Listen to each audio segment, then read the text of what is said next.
Right, so first of all, for this Minecraft, I'm just going to create a new folder. Just going to call it Minecraft Server.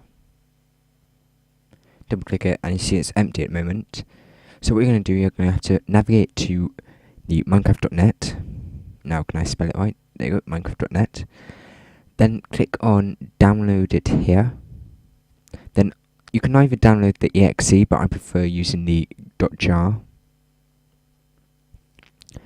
Just keep it, then once it's downloaded, drag and drop it into your Minecraft folder, but do not click on it just yet. Right, so as you can see, it's in there now. Now what we're going to do, you need to copy that. Something I forgot to include within that is the Java, which you'll find out what gave me an error last time. Well, which gave me an error anyway. I'm just going to use Notepad++ for now. But you can use Notepad normal if you want. So just paste that in.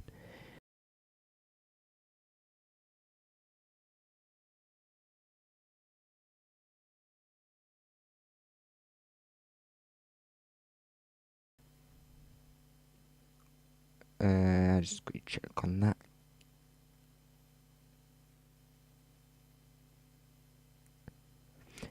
Once you got that, save that thing as in a Notepad thing. Save it as a whatever you want, but .bat. Then double click on it. As you saw, it crashed. It's just because I forgot to include the Java thing, the Java at the start. As you see, I'm opened it in Notepad. So you need to include the Java thing at the start. So I was going to show you what it was, but it's just because you have to agree to the EULA thing, and just set that as true. And you should probably give the agreement thing a read as well. So you see it's starting up, there we go. Got a bit of errors at the start, but doesn't really matter about that. Now see it's launched, it's all fine, so you can leave it like that, but what you should do is you should have really shut it down properly, but in the server properties folder, you might want to turn your view distance down, as well as change your message of the day. And then the other things is server port, that is the default port, which is 255.65, but you can change that if you're port forward in. Online mode, that is it's good if you're just doing it on LAN for just testing stuff out. And then you can change your max players as well if you want.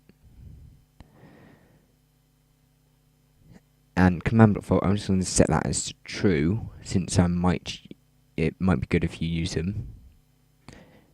Max build height, server IP, not really bothered about that. Force game mode, level type, there is default and there is flat as well, and I think there is other ones, but I'm not really sure because I haven't really messed around much with them.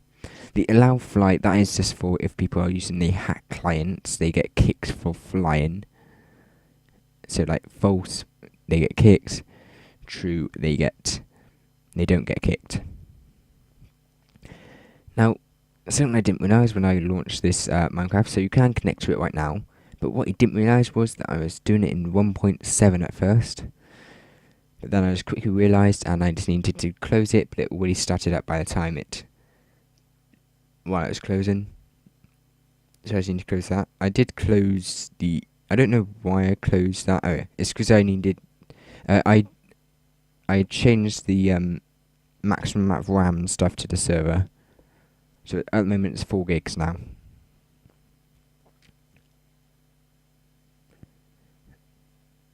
So there we go, I'm just going to launch it, but not Optifine 1.7. I will launch it as just the default thing. There is the George Frame 3, but that is not the right version. So I'm just going to click the top one. And click play. Now there are multiple ways that you can connect to the server. One being that is on your network, so you can just do localhost. So if you've got the server running on your computer itself, you can just, so as you can see, localhost, if I just click on that edit, you can see it's localhost. But if you want another computer and you need to connect to it, the computer that's running the server, do cmd ipconfig, then IPv4, copy that in and then just click OK, then you should be able to connect to it then.